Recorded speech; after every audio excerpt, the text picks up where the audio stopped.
ভালোবাসা মানে তাকে পাওয়া নয়, বরং ভালোবাসার মানুষটি ভালো আছে,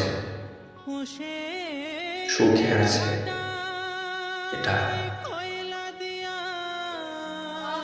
তাকে ভাবো না জেনেও ভালোবাসা, এটা নয় ভালোবাসা। তাকে স্পর্শ করা কখনো সম্ভব হবে না, এটা নাম ভালোবাসা। ভালোবাসা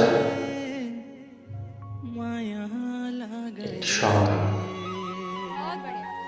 এই সংজ্ঞাটি আপনি যেভাবে নেবেন আপনি সেভাবে গ্রহণ করতে পারবেন।